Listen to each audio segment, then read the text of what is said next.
Good morning everyone, Alice with you. Sit comfortable, make yourself tea, and I'll tell you everything. Recently I did a program about the knife world for you. Heavenly knife in the old Slavic scenes is the sky where angels live.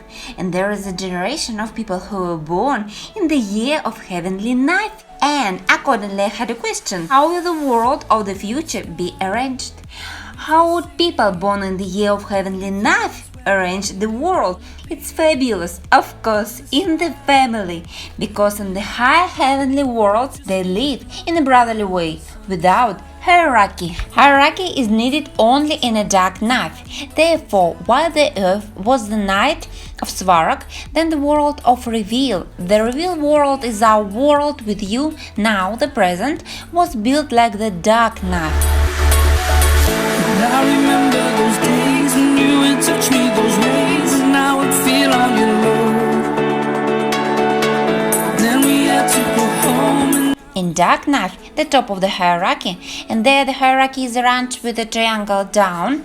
This top of the hierarchy, or rather the bottom, is Pekla, led by the Prince of Darkness. Since 2012, Svarak morning has come to us, and now the time is building our life in a brotherly, family-like manner as the heavenly worlds. Jacques Fresco is also a self-taught scientist, architect, and inventor. For his entire life, he has been deeply committed to investigation, insight, and innovation. A prolific creator and builder, Jacques has been redesigning our entire culture for most of his life. I said, what about changing society to some other form whereby all people can benefit from the works of industry? He said, what do you mean? I said, well, instead of working people going out on strike, give them a piece of the action. And so if business improved, they all got automatic pay. If it went down, they got less pay. So he sat back and he said, what are you, some kind of social planner? Is that what you want to be? I said, I don't know what the name is, but I think that would work. It would give people more incentive. Excellent description of the future happy earth, Ivan Efremov, in my favorite book, Bull Hour. It's no coincidence that Andropov interrupted his entire house in order to destroy his world. And by the way, Efremov did not live long. Efremov called our time era of a divided world. I will make you happy. The time of this era will end soon. At the time, oligarchic state capitalism ruled in different countries under a different name with the elements of oligarchic world capitalism. But you and I know that it has long been worldwide. It simply pretends to be private, public for the disunity of people. This is necessary for the suppression of the places of the people. You have noticed that when the country doesn't have enough forces to suppress the people, then these military forces are invited from outside. They are told that the legitimate authority is invited to help by military force. This very legitimacy is easy to forge. Otherwise, Yeltsin would not have been with his successors. To make it easy for every person to finally capture global capital. The local state power pours fairy tales about patriotism. Patriotism should only be in power in relation to his people. But if wealth is exported and distributed only among the authorities, then why patriotism of the people who came to work on this power? After all, people pay for every step of their life, and even after death. Keep people like a herd of animals and appear to their patriotism. Let's think, but where do we go? To animals or to wisdom? Albert Einstein once said, "The problems we have cannot be solved at the same level of thinking with which we created them." Era of a fragmented world, it's considered the most terrible, most unjust and most dangerous for the planet. This is a time where in society the value of human life is insignificant, therefore it easily sacrificed to any state system. But for the benefit of the people of the earth, a difficult time comes when people will see clearly and understand the futility of those they contain. Eventually, all decision-making will be transferred to machines. First, People say, well, I don't know that I'd like machines making decisions. First of all, that's what a scale does. When you go to a butcher shop, the butcher says the chicken weighs 6 pounds. Since you're buying it, you say, that doesn't look like 6 pounds to me. So you grab it and say, I think it weighs about 4, because you're tense, so it seems to weigh less. Then the scale came in, and we assigned decision-making to the scale. Is that right? Yes, sir. So do pilots. When they fly, I think I'm 1.5 miles high. They look at an instrument, and it tells them they're 4,203 feet off the ground. So that is decision made by a machine, because the decision-making by machine is far more accurate. What is happening in our society? We are automating more and more decision-making and assigning it to machines. Picture a Department of Agriculture as a setup of computers with electrical wiring into the soil, like that. So if the water table drops, that pumps water out there. If the nutrients change, it pumps nutrients. You don't need a guy out there saying, Mr. President, we have a drought out here. And the president says, how bad is it? Well, there are 5,000 homeless. In the next 3 days, there'll be 15,000 homeless. So the president says, So he flies over. He says, yes, you do have a drought. So what? When you connect up the country, all the computers, the production, distribution, agriculture, you have a nervous system which maintains dynamic equilibrium in production and distribution of goods and services without money. The government is right above your head there.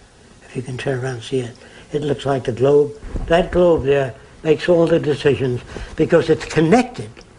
We have satellites around the Earth that project a hologram, a virtual image of the Earth. So you're looking at the real Earth in real time.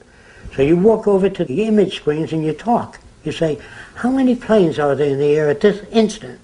The computer will hit a laser spot all over the world and tell you 7,320. Every plane in the air, every hurricane, all the conditions all over the earth, plant diseases. No human can do that. So we don't need people in government. We need electronics in the field, production, distribution, weather, so we can come at home and find out anything we want to know without opinions based on. Pensions will be useless to those who already live elite. The taxes and balls of the land that their people saved from the capture of the Nazis will be spent on power. People paid with the blood of their grandparents so that their great-grandchildren would get the balls of the earth. How do people see clearly? Cataclysms reveal the truth to the most blind and those who thought they were well attached. Do you remember what nature looks like in the cartoon The Lion King?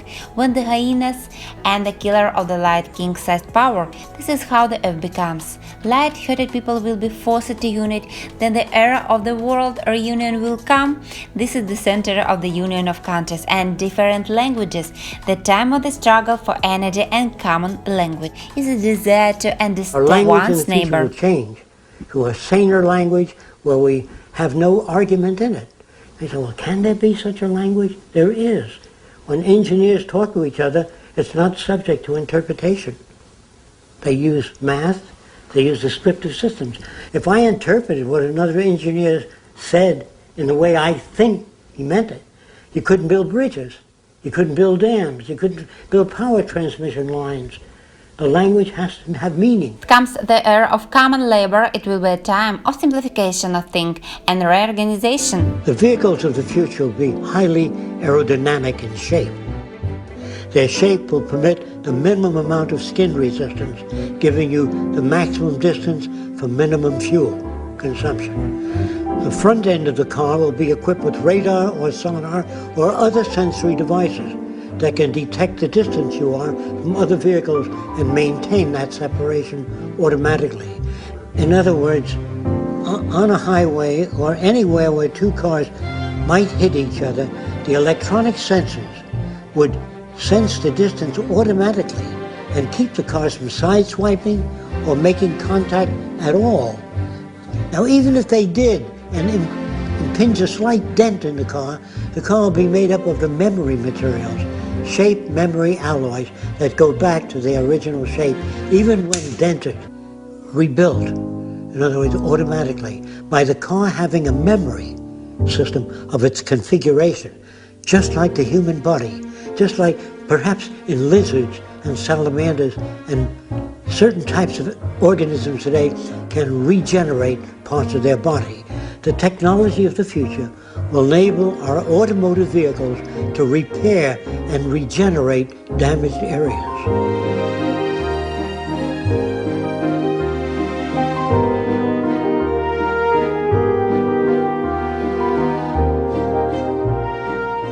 This is a transport unit or air suspended unit. It will travel 5 or 4 feet above the ground and not requiring highways or bridges. You can turn around by electrodynamic means, discharging air on the right or left side, not by tunneled air paths, but just by attracting air or repelling air.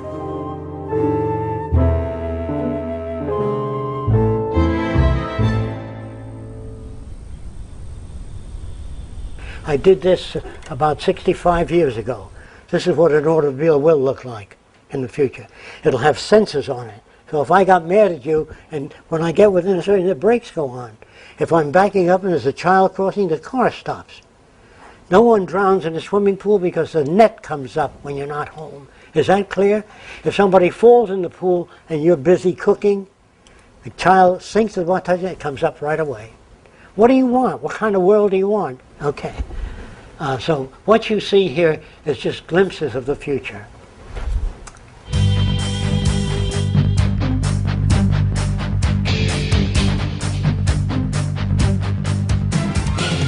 This is a freighter with separate sections. This freighter can deliver this to the Philippines, drop this off in Hawaii, and so when all of the freight bays are released, they are propelled automatically to the loading docks. And then the forward portion of the ship and the rear portion, which is the propulsion unit, are joined together. So you always travel at a balanced load. You never travel with an empty hull back. So using energy that way conserves millions of gallons of fuel if you use fuel in the conventional sense. This is a possible propulsion method. In this instance, water is drawn toward the surface of the ship electrodynamically, and in turn, the ship's reaction is forward, away from the pressure toward the rear. It's like holding a peach pit and squeezing it, and it moves forward.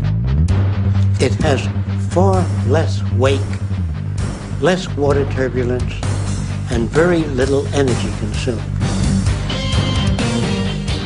What you see here is an illustration of underwater transportation for the future.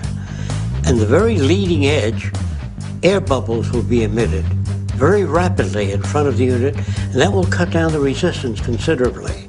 If you were to release thousands of air bubbles underneath a ship, it would sink because the water is less buoyant with the air bubbles in it. So the air bubbles will be a system in the future for reducing the forward resistance. Transporting things underwater is much more economical and offers much less resistance. When traveling on the surface, you're confronted with waves and wave motion. Underwater, you don't have that problem at all. Home of the future will be far more than just a residence. It will be an element of lifestyle and will facilitate learning, inspiration, and communication. One of the most interesting aspects of tomorrow's civilization will be the fact that if you knew anyone fairly well and went to visit them in a period of time of just a few years, their houses will change because the people living in them change. Their needs and dimension of knowledge grows considerably, and so will the environment that they live in. There's no such thing as a fixed home that a person lives in all their lives. It changes with their values, with their outlook, with their acquired knowledge. You had said one thing about how the buildings were designed according to function. Yes. The curvature and the materials and these... Yes. I compare it to natural physiology. An animal's shape is not designed from the outside in. It evolves from the inside out.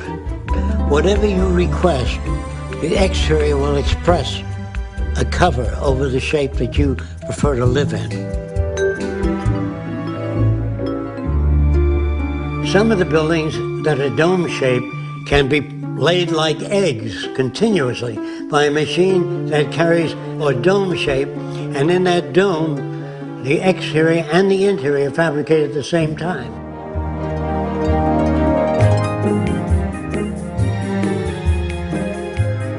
Not everyone will choose to live in a dome. They will choose to live in whatever architectural shape would meet their needs. The reason why we suggest a dome is it uses the minimum amount of materials and covers the maximum areas and offers maximum strength. So the dome shape is included in almost all of nature. Your brain is in a dome. The cranial case is in a dome. So if a person says, yeah, I don't think I'd want to live in a dome, you've been living in a dome most of your life. The interior building will have no source of light. You won't be able to see a lamp or a source of light. All the walls would have even illumination. You can also specify the color of the illumination, either the entire inner surface or local areas of different color, if this is your request. This would be the simplest type of bathroom: shower, sink, toilet bowl molded into one system. Actually, there's no hardware on here, but there's a slot and the water comes out as a ribbon, and that'll cut the soap off the hand and use about 1/6 the amount of water. Now the wastewater from the sink goes down into a pipe around here and fills the water closet, and we flush the John with that water. So instead of telling people to save water, build a system in. This is what it's all about if you wish to conserve water. This will be the time of the first abundance and space. Planet Earth will begin to bloom and bear fruit because it's alive, and we will see its gratitude. Next will be the era of the Great Ring, the time when the cosmos will open the way for us, and until then we are dangerous for it.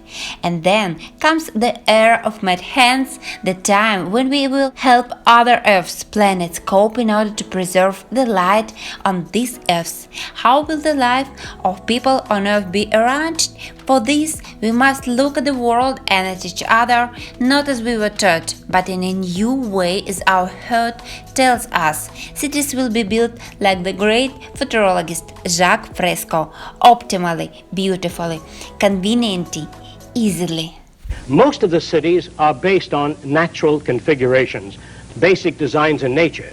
The center of the city, the nucleus, will house an electronic computer which only controls water purification, the atmospheric conditions, that is, it controls air contamination systems.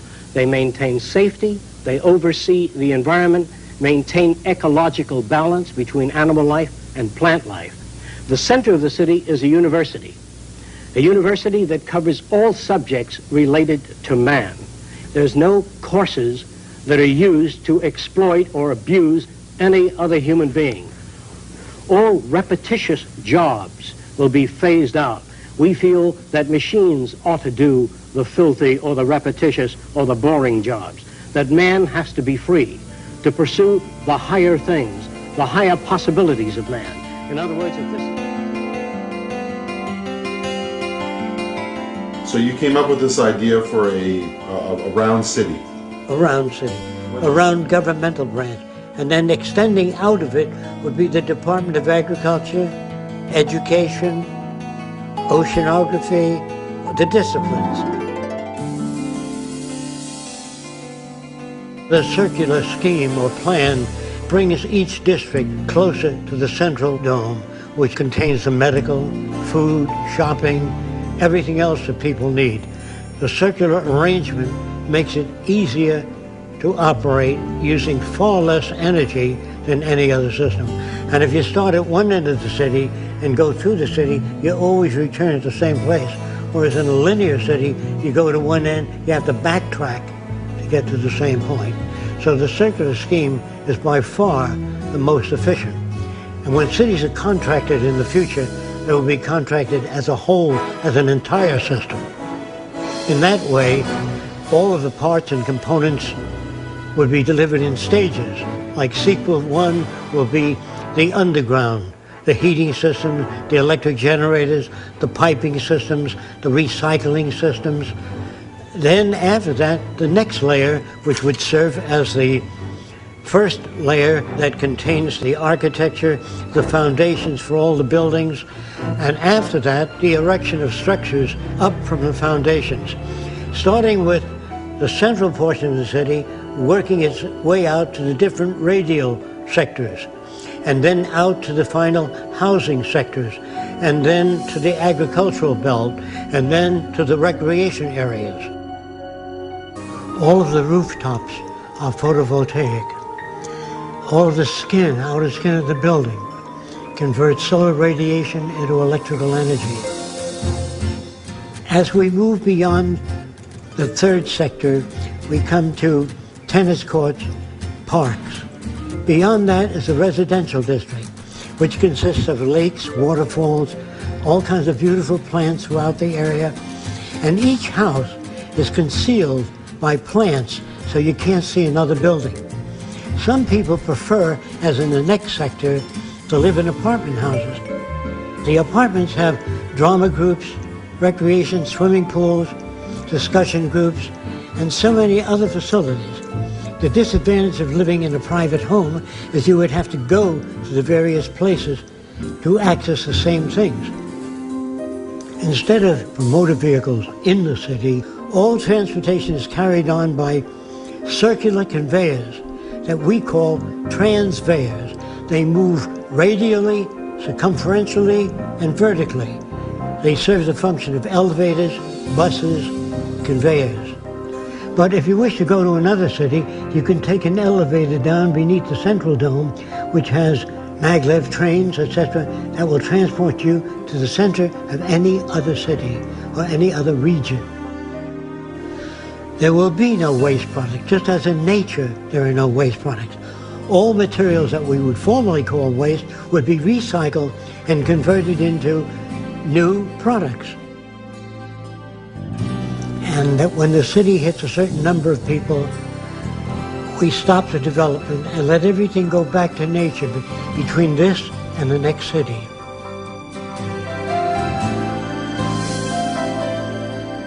It doesn't mean that we can solve all the problems. We can just design and build a far better environment to advance all human beings. I will slightly open a little description of the road from the book of Efremov. The transparent dome of a dense spiral carriage wagon crosses a 400 kilometers wide fluid belt like this.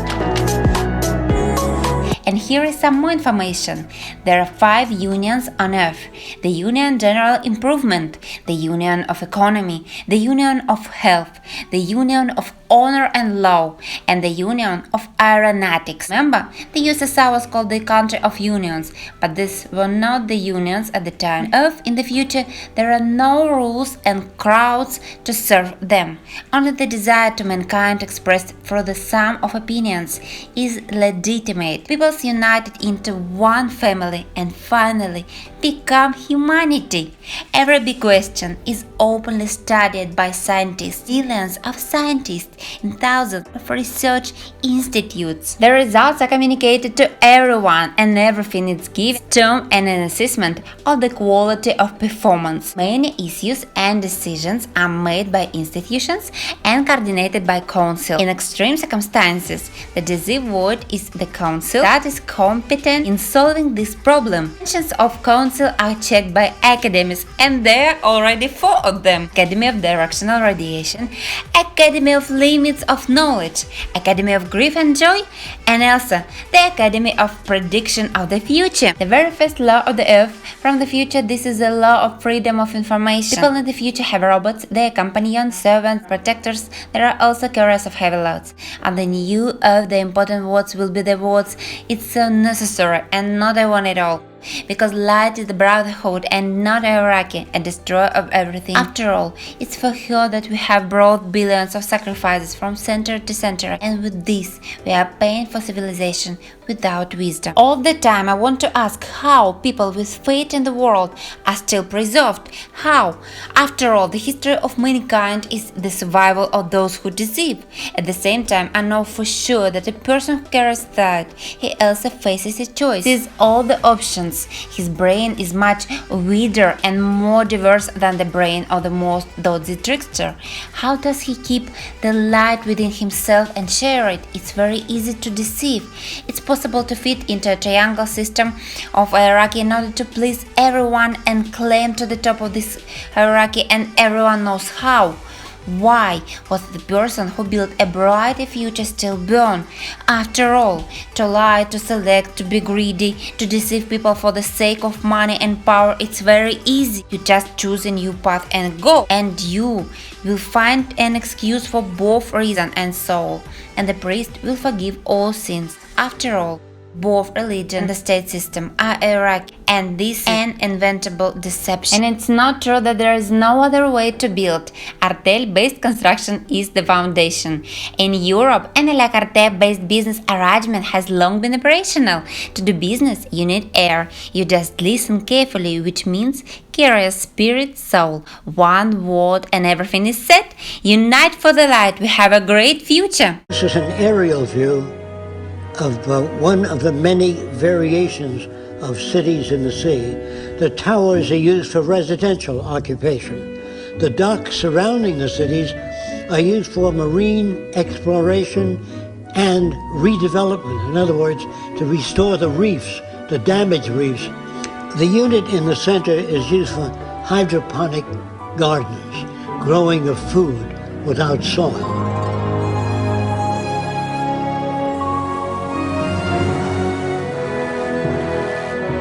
Now, many of the cities in the sea will have docking facilities for marine vehicles, and that'll be like an underwater bus that would take people around to visit the different areas. You'll be able to get a very good picture of the ocean and how we harness it and use it and preserve it and protect it so that future generations might enjoy the oceans also. I think humans can add to nature and improve it considerably. What will that mean? It will mean a higher standard of living for all people.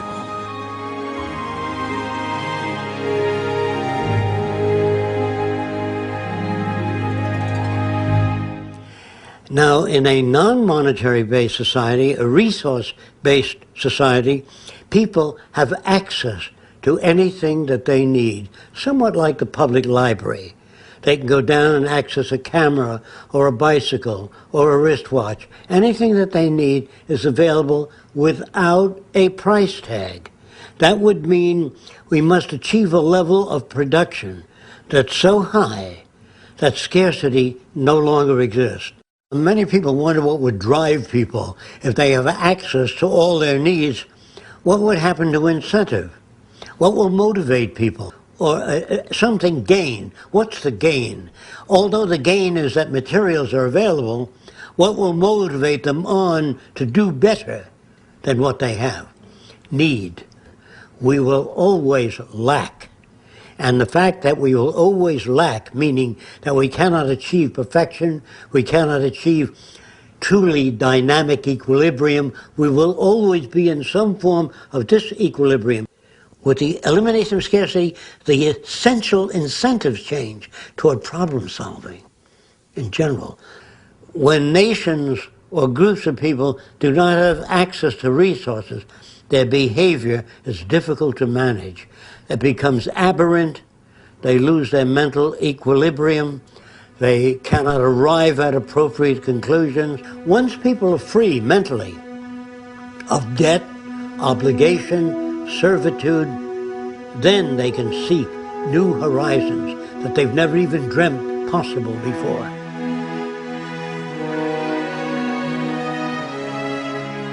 The core mechanism of democratic process in the future by design is the use of public exhibition halls. With the exhibition hall, everyone has the opportunity to participate in establishing the priorities with which the society is covered. So just like a World's Fair, to show you what's new, what is available, you look around and say, hey, I'd like one of those. Or I can use that sort of thing in my kitchen, whatever it is. And then they always invite comment or something new comes up. What do you think about it? Do you feel it's sufficient? Do you feel there's shortcomings? Enter into your computer your point of view regarding this. So you have a built-in democracy. You have a participatory culture where all people participate, and that is in a constant process so that people will know up to the minute what is coming out, what exists, what is available, what is not available. In other words, there'll be many bulletins and many publications and visualizations of what is needed. So all the world's people will be informed constantly of what we don't know, what is needed badly, and asking for suggestions and papers and ideas from everybody. I just want to say this to you, that all the marvels and wonders of technology can amount to nothing unless it elevates humans to their highest potential. This is the aim of the future by design.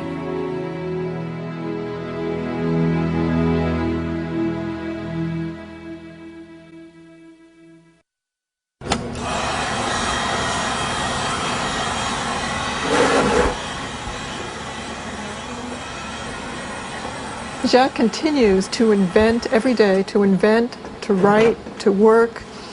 He has a zest for life that keeps him going and keeps him working, and he's interested in things. He's interested in what happens out there and how this will play out and how it'll turn out, while very much wanting to introduce this direction to the world. So that's his prime focus, and he does that in every way he can by actually showing. It's not enough to just tell what the future will be like, but to show what people are missing. He keeps coming up with new ideas, new inventions, new designs, improves what he has, represents them better, makes more models, makes more videos. He's relentless at trying to get these ideas out. I think he fears where society is now. It's not acceptable to him, but instead of just complaining, he wants to propose an alternative. When people say, are you trying to build a perfect society? I have no notions of a perfect society. I don't know what that means. I know we can do much better than what we've got. I'm no utopian. I'm not a humanist who would like to see everybody living in warmth and harmony. I know that if we don't live that way, we'll kill each other and destroy the earth.